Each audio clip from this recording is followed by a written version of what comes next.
shit. Why would you hit that? I didn't hit this. Yeah, obviously you did. I didn't hit it. Damn, you did. You did. I sure did not. You I sabotaged sure me. I sure did. I said, hey, fellas, it's your girl coming at you with week 2. Well, week 2, not 4, but 2. And I feel so sorry for some of the people who had injuries on their team. And me. Blah, blah, blah, blah. I've lost 2 of my top 3 wide receivers.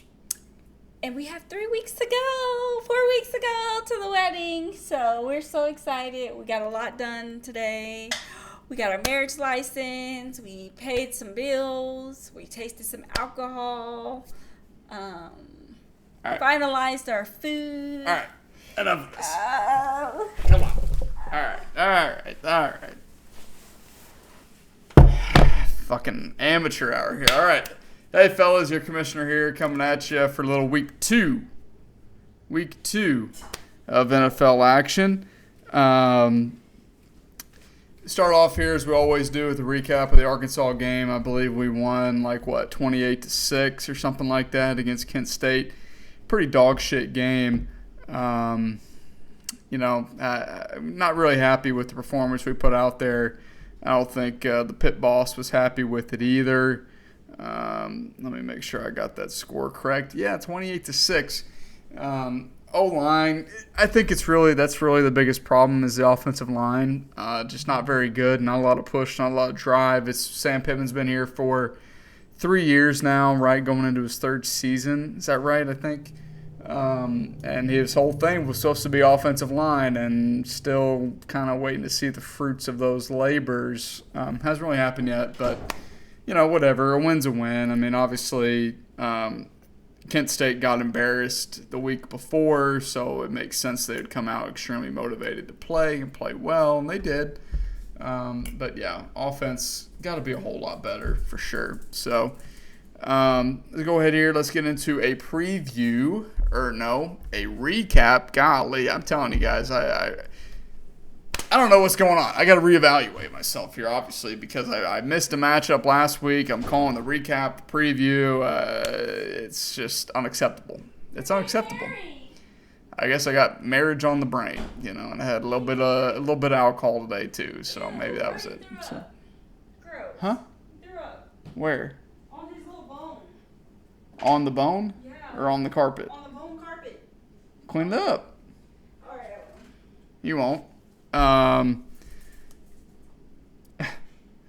right, so recap last week's games. Week 1 in the books. Lowest scoring week. I thought this, and Blaine had a stat to confirm this that he found. Actually, far be it from me. I apologize again here. We went grocery shopping. Groceries were underneath, or on top of, rather. So you have to wear that all day, all this year? Yeah, I think it's a nice touch. I think it's a nice touch to do. It's the right thing to do. I'm paying my dues, as it were. So, yeah, I mean, it was just a very low-scoring week. Very low-scoring week. I thought it was a low-scoring week in all, 12 years I've been playing fantasy. And Blaine said, yeah, it was the lowest week 1 since 2001 or something like that. So, just crazy stuff. I mean, granted, that was 9/11, so that kind of makes sense. This, I don't know. So anyway, we'll start off here with the Pop Secret game of the week between the championship rematch between Shade Dynasty and Swamp Donkeys. D-Shade gets his revenge in a game that doesn't really matter a whole lot. I know it's week 1. You want to start out hot. You want to start out with a win. But really, it's just one game, right? I mean, whether this was week 1 or week 7 or week 14, the regular season games all technically have the same value. So, Shade wins 104.6 to 90.8. Pretty ugly game, low scoring game. Outside of McCaffrey, Pollard, and Ridley for D-Shade, not a lot of production. Michael Thomas did have a pretty nice game. Dolchich got hurt. Sky Moore is a bum. Geno, not a very good game for him. Kind of maybe last year was a little bit of a outlier. Let's just say could be maybe long season. could be an outlier last season. He certainly had a lot more games, and he certainly looked a lot more like an 11-point quarterback than a 25-point quarterback is what he was last season. So, and then for Blaine, Josh Allen, 4 turnovers on Monday night. He had a shot to win it if Allen had a game that he's typical of putting up. He just can't beat the Jets. He can't play well against the Jets.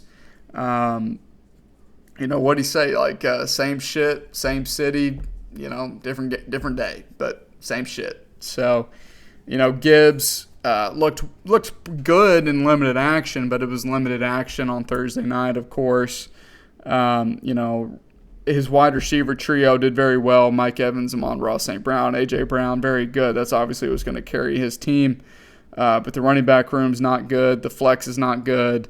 I think Blaine still has some work to do and some positions to figure out, and we'll see if he does. Foreshadow. Right, you guys already know, but whatever. We'll tease it anyway. So, yeah, Blaine falls to 0-1. D-Shade gets to 1-0. Gets his revenge from losing in the championship game last season. Next here, we got Suave Olave and the cataclysmic catches. Savoy dominated this game. Number 1 point total on the week. Highest scoring team. I remember what happened to the highest scoring team last season. Spoiler alert, it's something that both of these two guys have already have accomplished in their Bring That Wood careers. It has something to do with this guy right here, okay? So, good job. Hopefully the curse doesn't follow you, but he is 1-0. Just a pretty shitty performance from Wilson. Not the lowest scoring team on the week. We'll get to him here very shortly. So, not terrible, but yeah, Wilson, 80 points might be his ceiling. It might be his ceiling, okay? As much as it pains me to say, 100 points I think is going to be tough for him to get to most weeks. Patty had an okay game for his standards, 24 points. Swift, nothing. I think you're going to get nothing from him a lot of weeks. Herbert looked pretty good. I think all 3 of those Chicago running backs really looked they put up decent production, startable production. Who else? Devontae Adams, not a very great game. Of course, he did have Surtain on him. Probably one of the toughest corners Devontae will be facing all season. Hopkins, solid debut. Cook's not good. They didn't need him. Ingram so-so. McKinnon not good. And you look at the bench, it's not good either. Kadarius Toney, Adam Thielen, Jalen Hyatt, Bryce Young, Devin Singletary, Mike Gesicki. Not a single player on his bench broke double digits. Not a single player that was a position player broke 4 points outside of Gesicki. So, yeah, Wilson's got an uphill battle here. And not to be overshadowed, I don't want to dismiss Savoy's performance. It's a very dominating performance. T-Law, solid game, 20 points. That's about the baseline, what you need out of your quarterback most weeks. ETN, very good game. Aaron Jones, great game. Diggs, great game on Monday night. That's what propelled Savoy into the number 1 scoring team on the week. McLaurin, not a great game. Olave, very good. Pitts, not great. Mostert was good. And then he had, 24 points from Algier on the bench, 14 from Collins. So, yeah, I think Savoy, Watson didn't play this week either, out with a hammy once he gets back. I think Savoy can make some noise, certainly. He can certainly make some noise. Because, with Watson, McLaurin, Diggs, and Olave, that might be one of the best quartets we've got in the league, truthfully. If T-Law can step up in a non-divisional game. But, Aaron Jones did hurt his little hammy there. Did not practice today, so we'll see. I think, 7 guys pulled a hammy week 1. It's just all these injuries that we used to see during the preseason and training camp, I feel like are just delayed to week 1 and week 2 now because none of these guys do anything during the preseason, and maybe that's why they're getting their hamstrings pulled. I don't know, but very strong start for Savoy, 1-0, won JD some money. So you'd love to see that. Too bad. We'll get into that in a minute, but hopefully JD put it to good use. We'll see. Next here, the game that was forgotten. Kickers Lives Matter versus Can You Feel the Love? Another shitty game here. 106.4 to 73. I will say, as shitty as this week was, we only had one team score below 100 that didn't break 100 points and won. So very good there. We'll get to him here in a second. But yeah, I was encouraged by that. I think that the matchup shook out pretty fairly. There was one team that broke 100 points that did not win. The only team to break 100 points and not win. But we'll get to him soon too. So 106 to 73 for Duncan. Really carried by Eckler and JJ. Deshaun had a pretty good game as well. Outside of that, though, I'd be a little worried. Brian Robinson had a decent game as well. Christian Kirk, though, he only played like 60% of the snaps in a close game, competitive game. Kittle did not do much. Granted, the 49ers kicked the shit out of the Steelers. Lockett, again, did not do very well either.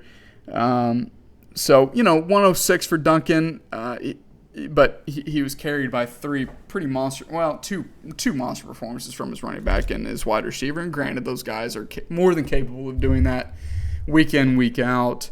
You like to see a little bit more out of Deshaun, but 106, I don't know if that's going to get it done most weeks. I think surely the scoring will start going up here before too long.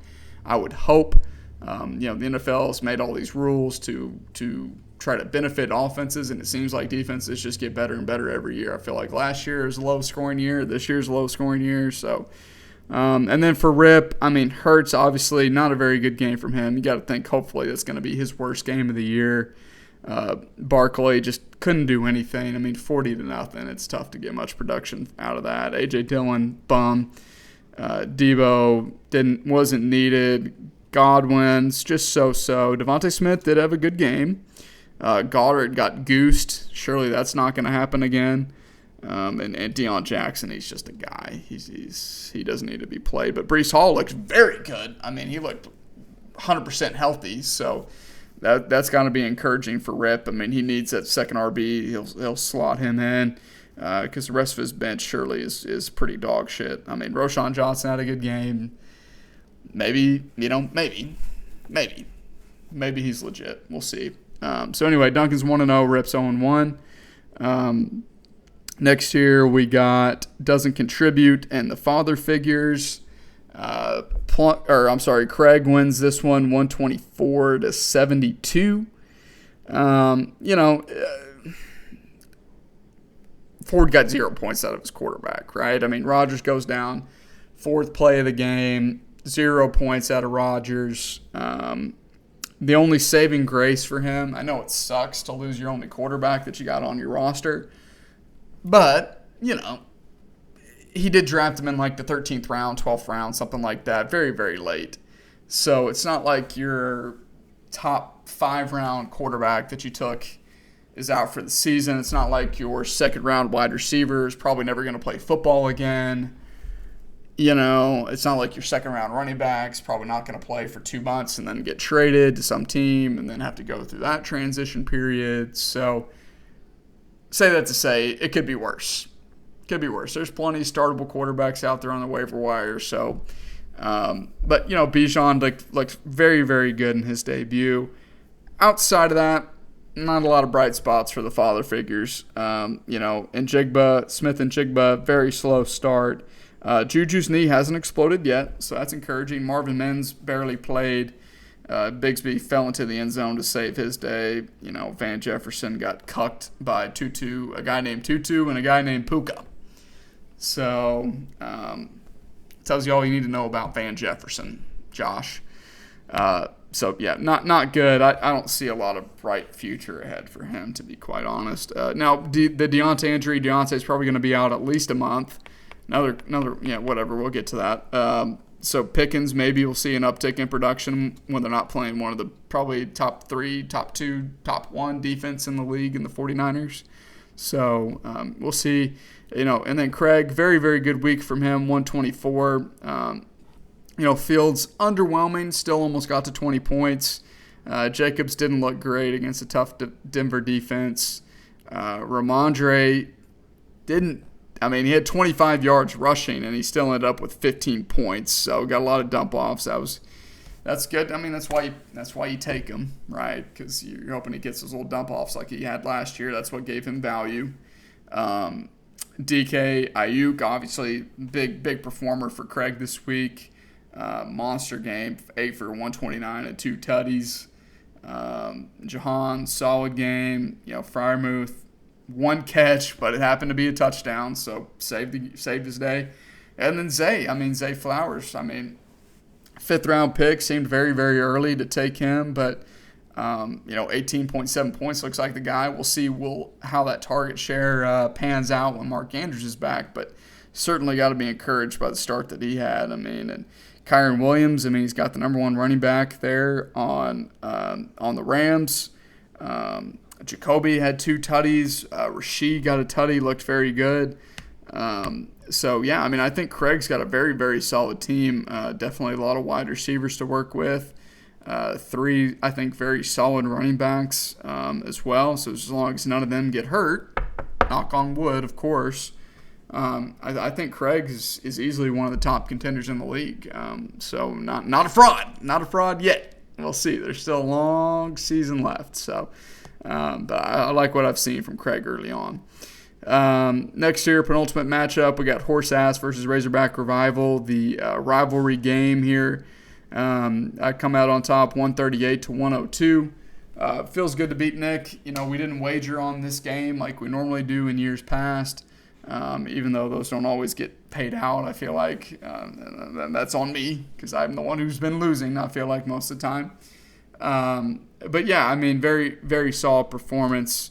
Obviously, the Tua Tyreek stack just went nuclear. 34 points from Tua, 45 points from Tyreek. I needed it. I needed it. I thought it was going to be a very close game going in the afternoon slate. We both were projected to get about 100 points each. I knew it was going to be very close because both of our early morning guys just underwhelmed.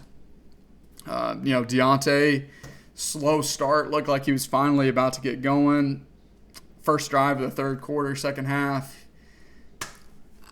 My hammy. So he's out for a while, probably tore it off the bone. Hawkinson, 35 yards, but 8 catches. Love that.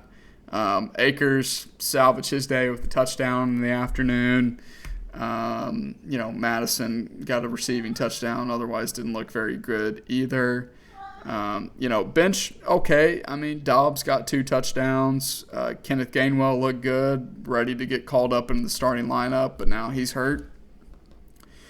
And, Shaheed had a good game as well.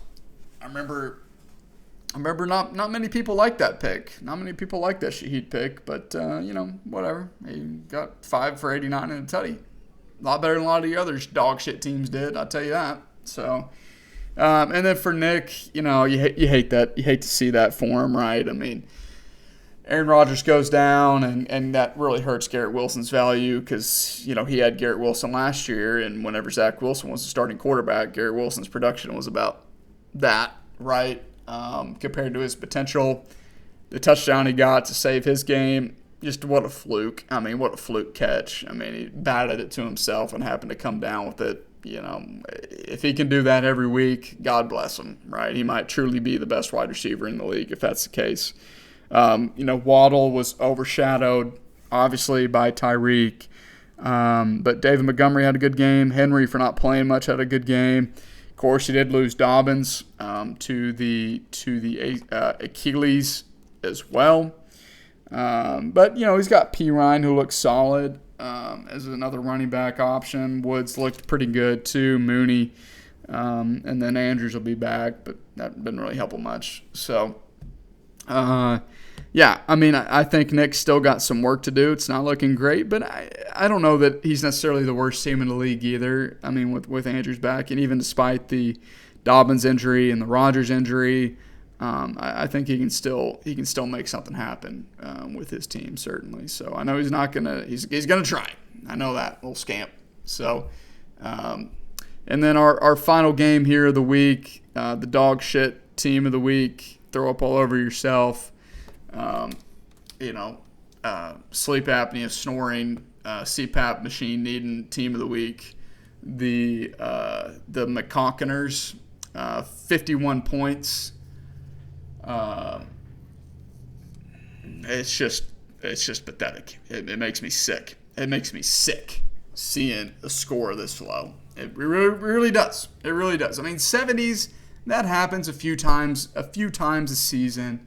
Maybe a 60 once or twice, but 50 and to barely break 50, it's pathetic. It really is. It really is pathetic. And to give another owner the satisfaction of winning without them breaking 100 points, it's just a cherry on top. It's just a damn cherry on top, JD. Joe Burrow, Joe Cool, he got paid. Now he doesn't want to play, right? You pay to play, but this time he pays and doesn't play, right? 4 points from him. Miles Sanders, 12 points, not bad, not a bad game, but Rashad White, dog shit player. CeeDee Lamb didn't really get needed. T. Higgins, he's the fraud, right? He's a fraud. He's calling him Houdini. That's his nickname because he disappears. Call him the Magic Man. Now you see me when the game starts. Now you don't. 0 points. 0 points from T. Higgins. DJ Moore, bum. Justin Fields is his quarterback. Justin Fields can't throw. It doesn't matter how good the receivers are. He's not a good quarterback. He can run. He can scramble around. He's good for fantasy, okay? But he can't stand in there and deliver a good pass and make shit happen. He's just not a good NFL quarterback. What did Nick say about this last year, and then he proved y'all wrong? He proved it wrong from a fantasy perspective. Yes, Justin Fields can be a good fantasy quarterback because of his legs. He cannot be a good NFL quarterback. He has a bad team. He will not be a starting quarterback within 2 seasons. He'll be gone. The style that his team is running. The Chicago Bears has always run the ball. So don't sit here and say he can't throw the ball. He's got DJ Moore. DJ Moore's a top 15 wide receiver in the league. But mostly their plays are running plays. Am I right? They're mostly running plays because they don't have quarterbacks who can throw the ball. No. It's because that's what they are. They just run the ball. That's their play call. Their coach sucks. It's not the quarterback. Who's their coach? Coaching. Do you even know who their head coach is? Don't know, but I don't care. Okay. Because I know their style. He's a defensive guy. Matt Eberflus. Yes, exactly. So he's a running guy. Do you know who their OC is? I don't even know who their OC is. So why are you asking me? Maybe you know. Well, you're talking about their coaching I'm talking about the freaking play calling and the quarterback. That's what I'm talking about. You coming for my boy Fields. Don't come for him. It won't be the first time. It won't be the last. Okay. Maybe. And Keenan Njoku, bum. He's a bum. This guy, he looks great without pads on, shirtless doing his warm-ups. Great. He looks like a warrior.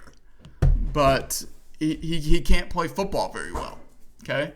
And that's Deshaun. That's probably Deshaun's fault. Because Deshaun, he had so many throws that looked like he'd never played football before on Sunday. It was amazing. It was amazing.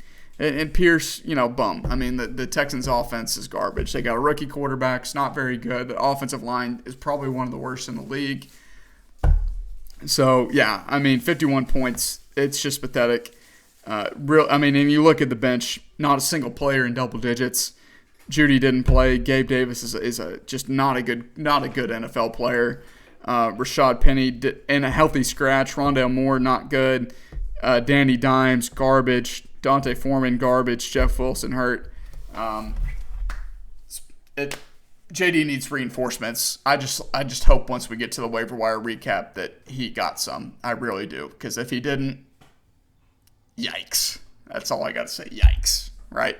And then, for Connor, whatever. Lucky duck that he is, of course. 90 points, gets a win. He plays almost, like 9 other owners this week. He loses. That's the way the cookie crumbles, right? Lamar, terrible game. Just terrible. Look, maybe Lamar's not that good either. shit. Like, I don't know.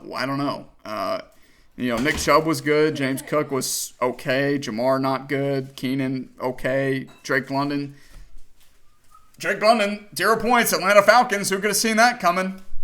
I mean, they don't pass the ball in Atlanta. Arthur Smith does not like passing the ball. He's a Home Depot Nepo baby son that wants to, hard work, right? Labor, right? Home Depot. Home Depot's not a passing type of store. It's a run first, pound the rock type of place, okay? It's in his DNA. He can't escape it. They are the Titans of the NFC. And Drake London, certainly talent-wise, he will have some good games. But he'll have a lot of games where he's 0 points, 5 points, 3 points. And you can't win with it. You can't win with it, all right? Musgrave looked okay. If he could stay upright, he would have had a touchdown. And Pittman was very good. But, the bench, poop, outside of Zay Jones. So, anyways, yeah, whatever. He's 1-0. So, all right, let's get to a recap of the waiver wire pickups this week. Very, very active. Probably the most money that's been thrown around week 1 ever. Blaine, obviously, the big bell of the ball here was Puka Nacua. After his emergence in week 1, like 10 catches, 100-something yards, a monster game. Dropped 67 fab. 67 fab for Puka Nacua. He had 140. Our normal budget is 125. So about over half of what your normal budget would be, or about exactly half of what everybody's normal budget is what he dropped. JD misses out on him by 2 fab. Let's hope that's not a theme for JD. 2 fab, 65. He said he had it at 69 earlier, dropped it down to 65 and missed him. I was in on Puka for 51. That was the third highest. Plunk was in on him for 47. Shade in on him for 41. Nick in on him for 39. Ford was in on him for 33. Savoy was in on him for 29. That's it. Nope. Rip was in on him for 12. Pfft, what a laugh. You think Puka was going to go for $12. Talk about being out of touch. Huh? Talk about being out of touch. So mean. Yeah, well, I mean, welcome to the league. Gotta be like so mean. So, yeah, I mean, I thought 51. I was worried. I was like, 51 surely is going to get him. Like, somebody's going to only bid like maybe 35, 39 for him. I think my initial bid that I put in was like 30-something, high 30s, and bumped it up all day today. I just kept going back and upping it and upping it and upping it. So to not even really, I mean, not even within 10 fab of what the final bid ended up being, crazy. Blaine's a wild boy, But hey, the players you pick up right now, every week that goes by, these players become less valuable because they're helping you less weeks, right? And it's just crazy. I mean, all these guys could have been picked up for $1. They could have been picked up for $1 on Sunday morning, and he goes for 67. Talk about inflation, right? So, I mean, I was every single day last week I was this close to picking up Puka. Now, granted, I was going to probably drop Shaheed for him, and Shaheed's maybe not as good as Puka, but still better than Pierce. So. Next here, the next big pickup was 41, Josh Kelly, Shades of Dynasty. Got a lot of run for the Chargers on Sunday. I mean, extremely run-heavy game script for them. It wasn't a blowout for the Chargers either, but they were going extremely run-heavy. And if anything happens to Eckler, it looks like Josh Kelly looks like a new running back. I mean, he's been pretty mid his first couple seasons. But he looked very, very sharp, very explosive on Sunday. So great pickup. He beat out. Let's see, who did he beat out? Beat out Plunk at 27. How did Plunk have 2 bids for Josh Kelly at $27? I guess it dropped 2 separate players. Blaine was in on Josh Kelly for 27. And Ford was also in for 13. Nick was in for 12. 2 separate bids for 12. Savoy was in for 11. So yeah, I mean, who else was in on Josh Kelly? The McCockners in for 6, not even close. Let's see. Yep, that was it. Next big pickup was, gosh, very active. I can't remember last time I saw all this. The Cataclysmic Catches picking up. Oh my God, it's Kendrick Bourne for 34 fab. Shade was in on Bourne for 29. Let's see what else. Plunk was in on Bourne for 15. I had a bid in on Bourne for $5, $7. Yeah, JD was in for $7. Ford was in for $2. Gosh, Ford and JD have really lost a lot of these, haven't they? Hopefully they get a win. Let's see. Let's keep going here and see. Next big one was Ravens running backs. Gus Edwards, $32 for Nick. So congratulations, Nick won one. Good for him. Anybody else on Gus? Some McCockners. Whoa, JD again, another guy he missed out on for 15, fab. Anybody else in on the Gus bus? Plunk was in for 8. Blaine was in for 5. Yep. Okay. Next here we got Jordan Love. I'm just gonna stop you right here. Nobody else bid on Jordan Love. He went to Ford for $13. Running back here, Wilson got Justice Hill for $19. Stop me if you've heard this before. JD lost out on this guy as well for 18. If you're keeping track at home, I know I've gone through a lot of players, but JD he's not picked up a single player at this point. Let's see. We got a few more guys. Maybe he's going to get one of these late guys. Maybe. He's not got any of the top guys, but maybe he'll get one of these later guys. Let's see here. What else? Zach Moss went for 12. I got Tutu for 12. I don't think anybody else bid on him. Oh, Plunk was in on Tutu for 7. And McCockners. He was in for him for 5. Didn't get him either. Was he in on Zach Moss too? Surely he was, right? Let's see. No, he wasn't in on Zach Moss. Okay. Yeah, a lot of these were my bids that weren't successful just because I put in a lot of contingencies. I love to have contingency plans. And Blaine got Chuba Hubbard for 1 fab. Not a sneaky little pickup there for Blaine. So he spent the most and the least for any player this week. So, but if you keep track at home, JD he was not successful on any of the bids, the claims that he put in this week. So we'll see what scraps he can scrounge up next week or tomorrow. Thursday morning. But yeah, he missed out on all the bells of the ball, unfortunately for him. So, all right, let's go ahead here get into a preview of this week's games. We will start off with. I already know what's going to be the game of the week. Good. You set your lineup. Good. Good lad. Good. I can't spoil that. You'll find out here in about 5 minutes. Start off here with what could be, honestly, the game of the week. Very good game here. I'm not going to do it. The Dirty Birds of War and Horse Ass, 2 1-0 teams. Plunk's projected for a bounce back, 122 to 119. He's projected to win. He's got a Monday night player. Love that for me. Seems to happen it just always happens. I start the season always playing teams with, guys playing on Monday night, whatever. Nick Chubb should dominate the Steelers. The Steelers suck. I mean, they put up, McCaffrey had 27 on points against them. I'm not loving my matchups this week.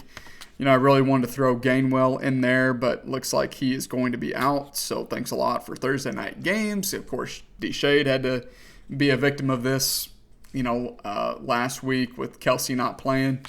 It's just the way it goes. NFL's got to make that money. But yeah, I mean, lineup's not set.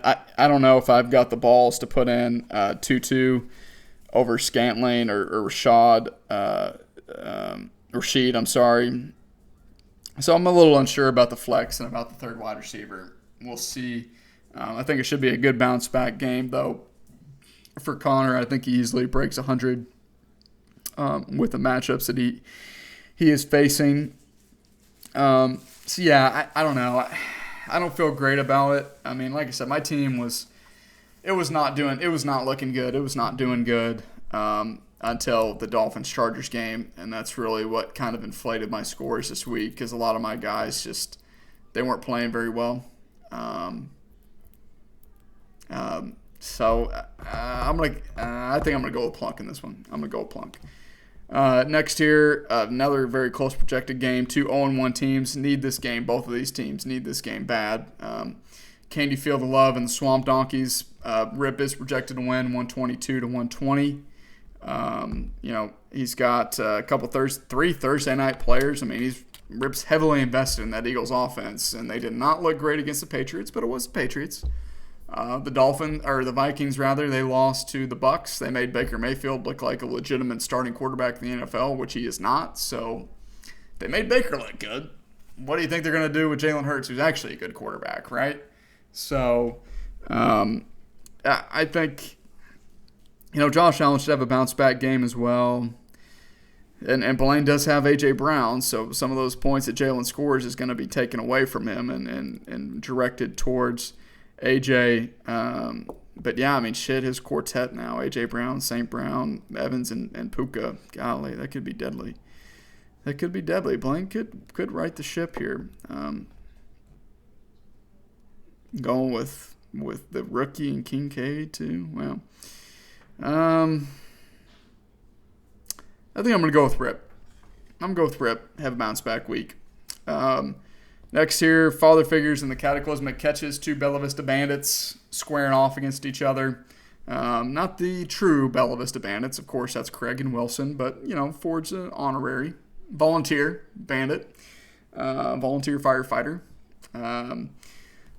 He is projected to win 113-111.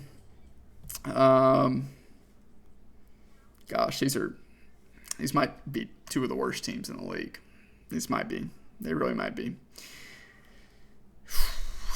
Yeah, Justice Hill, you're just praying that he falls into the end zone. Kendrick Bourne, maybe. Man. Yeah, we're going to go with Ford on that one. We'll go with Ford. All that analysis was up here. You got to pay for the Premium Plus subscription. Nobody's subscribed yet.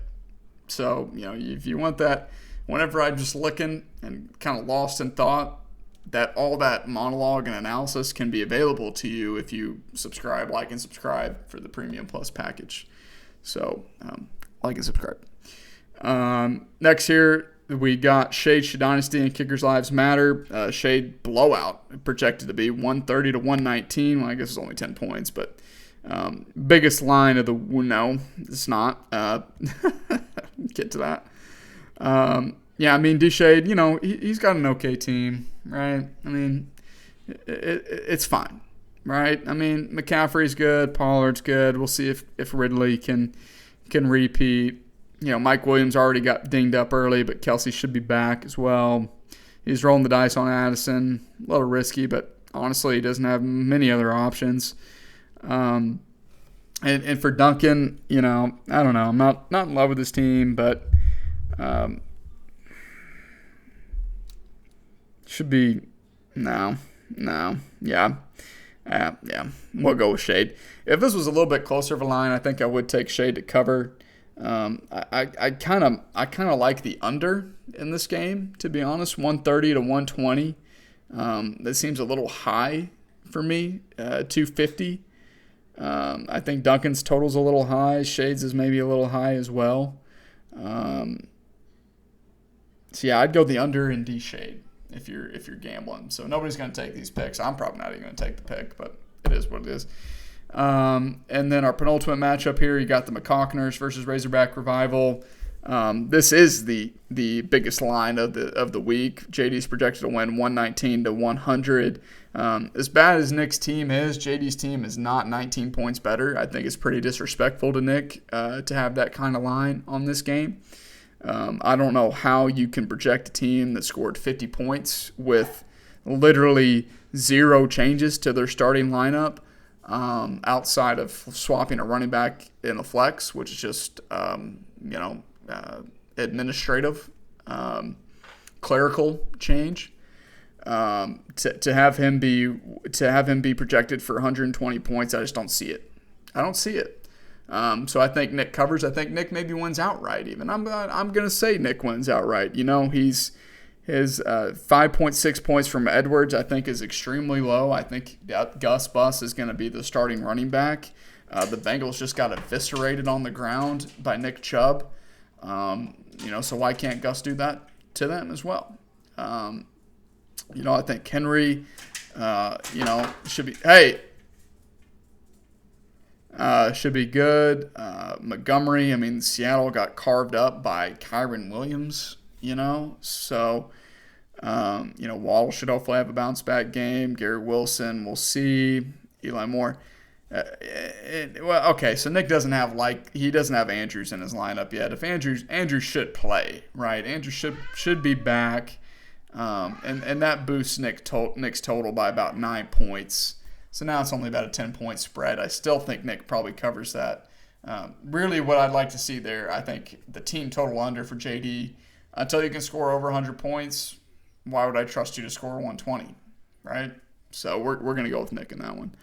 And then our game of the week, whatever, right here, it's been sitting here for a while, our Doritos Cool Ranch game of the week. Cool Ranch Doritos, I feel like I've used these before. They are flavored tortilla chips, essentially. Fuck that. I'm not eating sardines. I already drank a Bloody Mary for your ass. A sip of a Bloody Mary. I cannot drink that. I don't know how people can drink that. Those things are gross. Only 150 calories. Does contain milk ingredients, guaranteed fresh. Snack boldly. That's the Doritos motto, I guess, as it were. These chips, normally you see on the bag that they're enlarged to show the flavor crystals. Personally, I'm not a big fan of whenever they have too much of the crystals on there. I usually give those to Erica. I like just a nice solid coating, maybe even a little bit light. Doritos, Cool Ranch Doritos, the official tortilla chip of the Bring That Wood Fantasy Football League.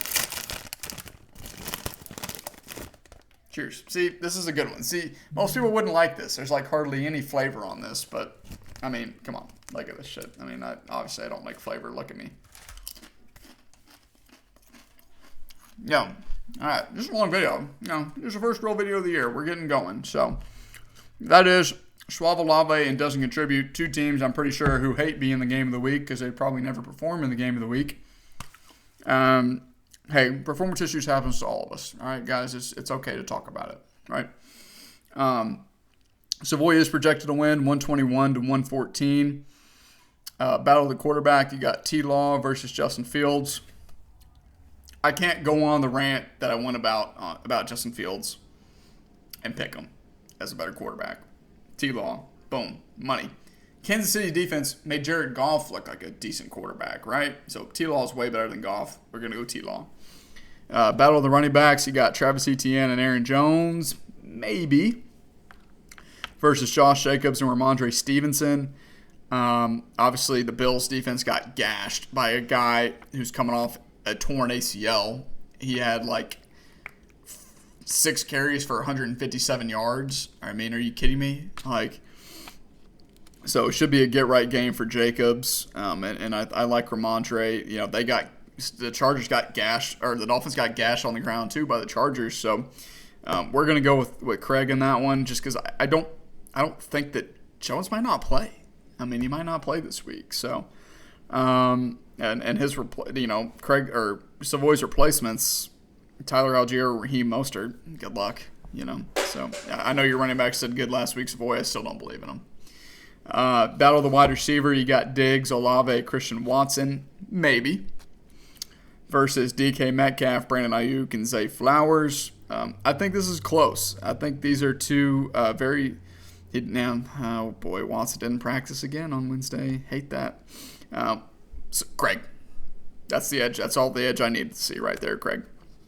Battle of the tight end, you got Freiermuth and Kyle Pitts. Did Freiermuth practice?